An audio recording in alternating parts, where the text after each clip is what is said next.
Friends, 200 days of war, and from the battle zone, terrible ground realities are emerging, especially from the north, in which the Ukrainian counteroffensive has claimed to gain approximately 2,500 square kilometer, which starts from southwest of Udi, east of Kharkiv city and Chuhuyev, north Izium, Kupyansk, and up to Russian border, touching Veliki Barlur, or rather the last part is already taken over by the Ukrainians.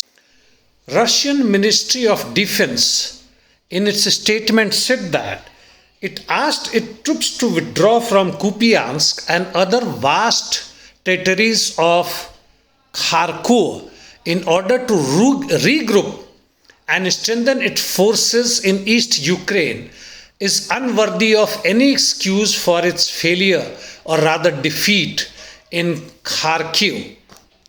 In South Ukraine, that is in Kherson region, by and large situation is stable, while in East Ukraine, the Russian offensive continues and they have gained some territory in Soledar and even in Donetsk city, like it has completely taken over the surrounding areas of Donetsk airport.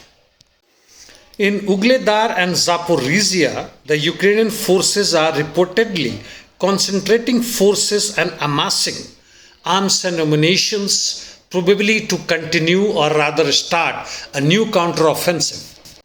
Last point from the ground, though a small one as far as the big counteroffensive from Ukraine is concerned, that Ukrainian forces claim to have captured Bilohorivka, that is in Lysychansk, close to Liman, and thus breach the claim of LPR that Luhansk is totally free of Ukrainian military.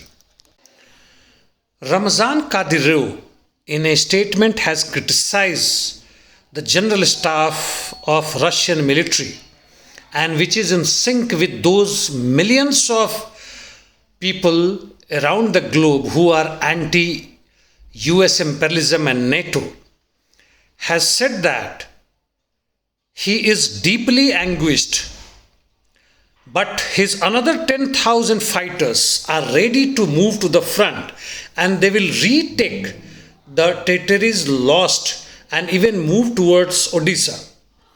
He said that the truth was hidden from the people for few days, 3 to 4 days, and in which the pro-Russian people in Kharkiv region are now suffering and huge amount of refugees are rushing towards Russian border.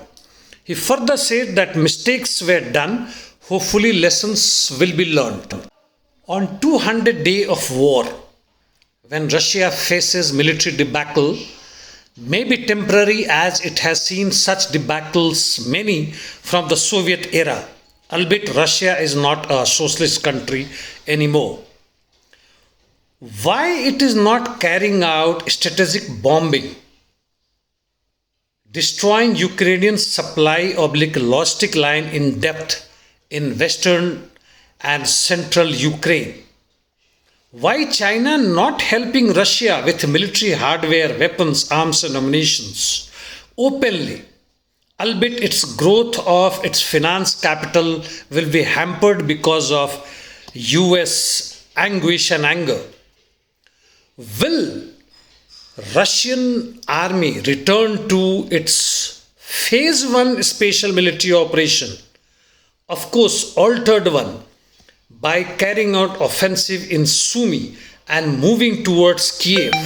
And will Russia enhance its active troops from 2 to 300 up to 500, that is 50% of its active military strength? And lastly, will Russia attack headquarters and admin military centers at Kiev?